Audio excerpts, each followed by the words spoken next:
So this is the first recording of the legacy speech. Who would like to learn how to have more happiness and peace of mind in your life?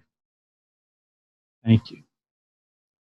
Who would like to be even more engaged in their relationships and such? Thank you. Active engagement is bringing passion, commitment, and extra effort to everything that we do. Well, why is that even important? Because when we bring that intense love, that passion, then we'll rise to our excellence. And when we're committed and consistent, then that will fulfill the best of our purpose. Engagement brings us the wonderful things in life that we want: more money, more fulfillment, more love, and more respect. Now, this is a problem in the workplace because 7 out of 10 employees are disengaged. That's what the Gallup poll tells us. So only 3 out of 10 are really showing up and bringing the love. And for most of us, we're creatures of habits. The way we do one thing is the way we do everything. So engagement is an issue in school, with parents, with marriages, with civic engagement. And the thing about it, we call it engagement in business, but it's really a function of how happy we are as individuals and collectively. And we all want unconditional love, but we grow up in dysfunctional families and we get conditional love. And that's what we learn. So as a result, we become unhappy. We become conditioned to be not as happy as we could. But when we push that happiness button, then we'll get engagement. We'll get the best out of ourselves and out of our people. And that's what I want to share with you today. But before we get into it, would it be okay if I shared a little about myself? That'd be all right? Thank you.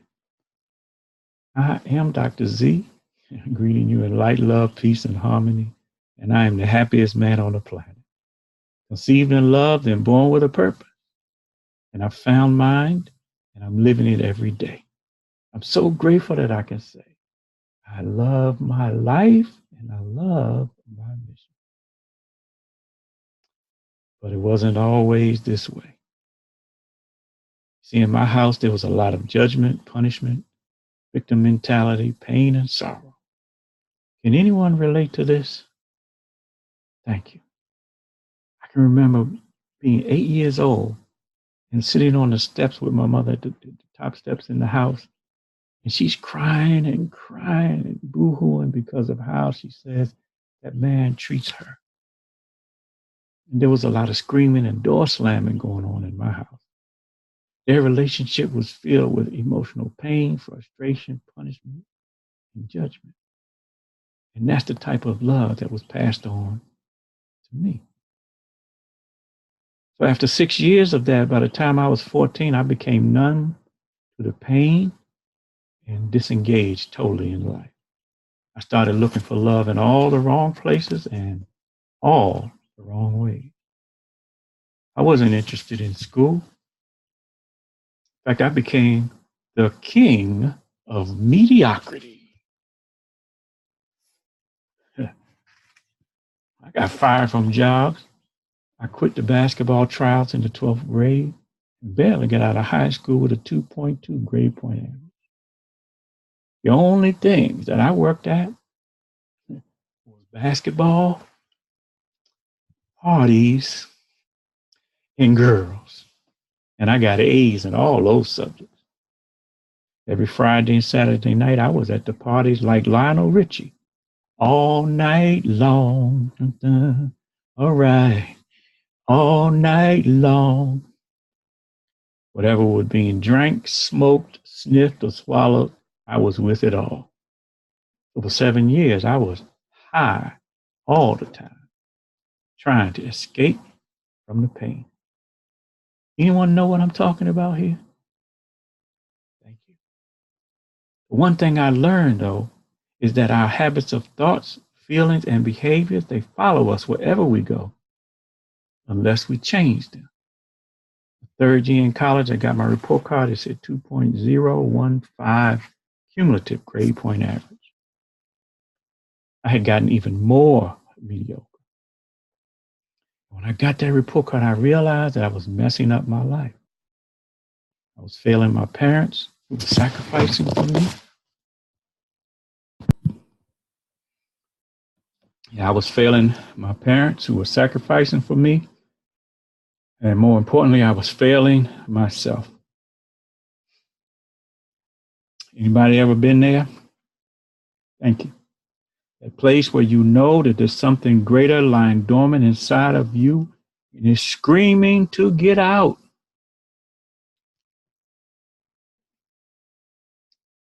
That's where I was. You know what to do. It was a moment of truth, a defining moment. I had to face my fears. I had to face my failure. And in my reflection and soul searching, I began to ask a different question. What's the purpose of my life? Why am I here? There's got to be more to life than basketball, parties, and girls. And the answer I discovered was that I was created to serve. I had to get out of my selfishness and pain to live a purpose of service.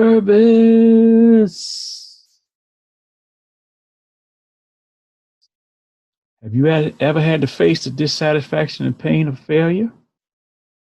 Thank you.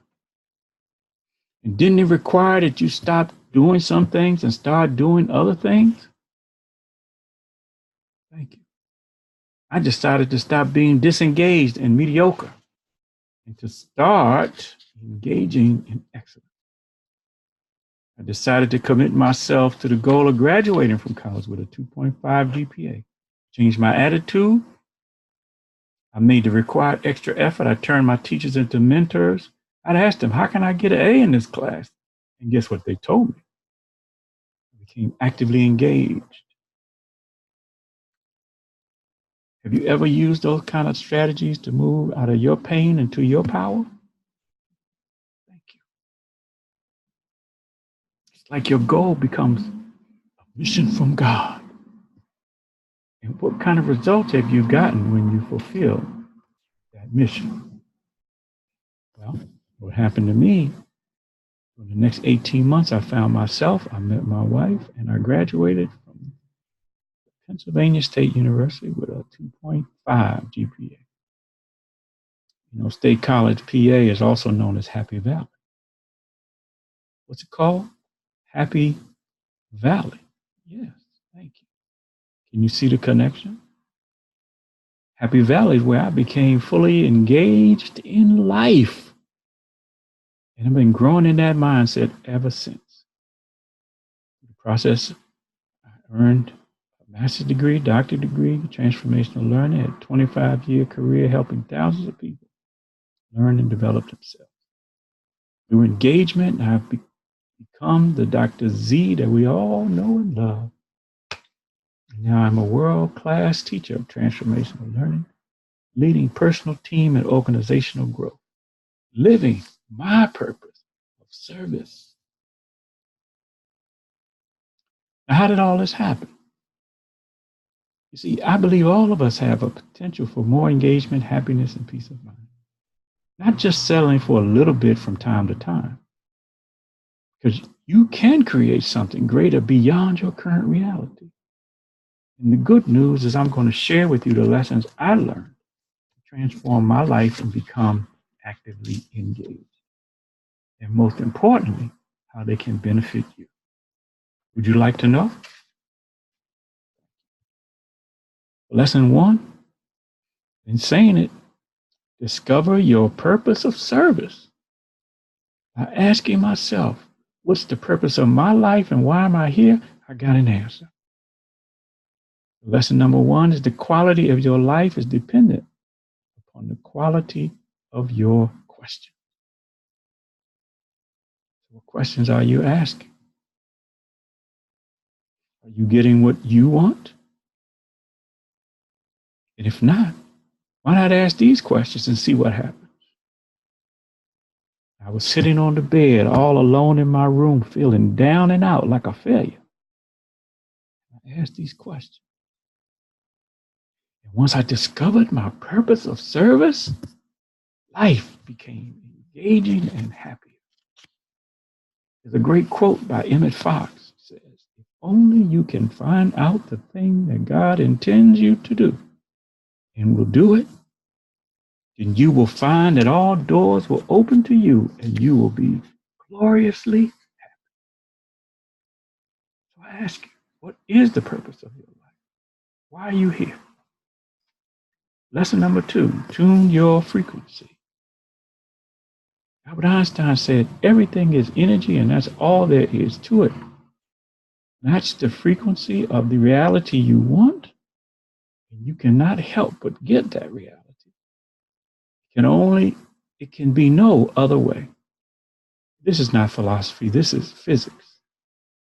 So we are vibratory creatures. We send out and we receive vibration, like dialing a frequency on your radio dial. They call that radio frequency a station. So lesson 2, it looks like to me that your station in life is based on the frequency that you dial. What is your frequency tuned to? What are you doing to keep your frequency high and tuned to what you really want? I was in the library every weekend tuning my frequency up for what I wanted. And I learned so many negative self-defeating beliefs from childhood that I hadn't integrated in my life. When someone said or did something I didn't like, I get upset. Those triggers turn on a different frequency, a station that I didn't like the music on. Then I was stuck and I wondered why my life wasn't getting better. I learned we have to have routine of practices that tunes our frequency at the highest levels. And that's what I was doing in the library. See, what worked for me was practicing my faith of submission to the Creator, obedience, and gratitude. Practicing the rituals of prayer and devotional service, fasting, meditation, reading, and listening to positive material. And by doing those things every day, I established patterns that facilitated improving my station in life, in my purpose of service. And you can do the same. Lesson 3 is ask with clarity. Life operates by universal laws. One such law I call a call response system. This is how it works. When you ask or call out for anything, the unknowable power responds to your request immediately. Like when I went to the professors and asked them for help to mentor me. And I responded by doing what they said. The next part is you must respond. The next part is that you respond to that initial response. When you obey and trust that response, then you'll be engaged to fulfill your human potential. How many of y'all believe that's true? How many believe it's not true? Well, let's think about it for a second. Our lives, all of our lives, we've been asking questions and getting answers. For this law not to work would mean we're either not asking questions or we're not responding to the answers that we get. A lack of consciousness and awareness can keep us from seeing the opportunities that come to our asking. And we sabotage ourselves by not taking action. Sometimes those old ideas from childhood block us from the success that we truly want. Well, the second obstacle is we ask for things in the negative. When we use words like not, in apostrophe T, don't, can't, all these things, that's asking too. But it's asking for what you don't want. Like when my parents were arguing and absorbed in their pain and disengagement. I didn't want that kind of dysfunctional love. By focusing on what I didn't want, I couldn't find how to love myself. Since we're working with laws, I guarantee by asking for what you don't want, it will absolutely show up in your life. So lesson 3, human means mind, and words make people. What you say out of your mouth comes into your life. Ask for what you really want with clarity, consciously, and consistently. Lesson number 4, read the signs. There are external signs and there are signs within your own self. Getting fired from a job, quitting the basketball trials, the 2.2 grade point average in high school definitely was signs. But I didn't read them in high school. And so they came back to me. Now, there are external signs in the environment, and by following them to their logical conclusion, people will show up, like my mentor teachers. Opportunities for growth will come to you. Everything you want is already here. It's everywhere. And when you tune your frequency and ask with clarity, then things will come to you. Like my beautiful wife, who I've been married with for 40 years. Also, there are signs within yourself. We've been given hearing and sight to read the outer signs, but those are tools of the head. We've been conditioned to stay in our heads way too much. And that's where the problem is. Too much thinking with false perceptions and inaccurate reasoning. But on the other hand, we've been given feelings, which are the tools of the heart. Can you learn to read the signs of your heart? What your heart is telling you? Back in the 1970s at those parties, there was a group called the Stylistics. And they would sing it like this. Stop, look, listen to your heart, hear what it's saying, love, love, love. Thank you.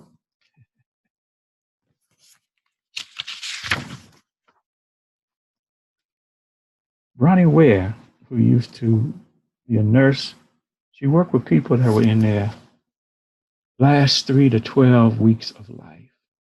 She wrote a book, 5 Regrets of Dying People.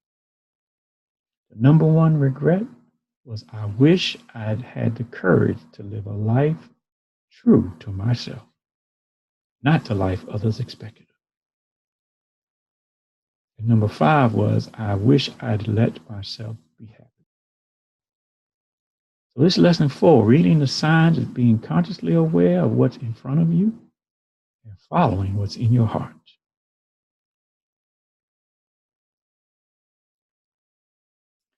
So these 4 lessons or points will lead you to the 5th point, which is lesson 5. Allow yourself to receive. How do you do that? The only way is through action. Receiving requires consistent, massive action in the direction of your goals and dreams. And I'm here, living in my 60s, serving you, living my dream. Learn from mentors and do everything you can as fast as you can. Take those baby steps every day. They'll add up to a momentum of achievement. They'll add up to a mountain of achievement. And as you practice these 5 lessons in small baby steps, then you'll raise your capacity for more engagement, love, happiness. Number 1, to recap 5 lessons. Number 1, discover your purpose of service. Take baby steps. Ask these questions. What's the purpose of your life and why are you here? Number 2, tune your frequency. The baby step here, routine daily. Baby step here is have a daily routine of practicing the mindset of faith, prayer with thanks and gratitude, reading, meditation, listening to positive materials at least 30 minutes a day. You ask with clarity. The baby step, stop using negative words. Start using positive words for everything you think, feel, and say. Number 4, read the signs. Pay attention, baby step. Pay attention to what's in your heart. Opportunities will show up in your environment. And number 5, allow yourself to receive. The baby step, respond to the signs of consistent massive action. I invite you to my Facebook page at Engagement and Happiness and to take my free happiness assessment to gain clarity for your consistent massive action. Thank you. I love you.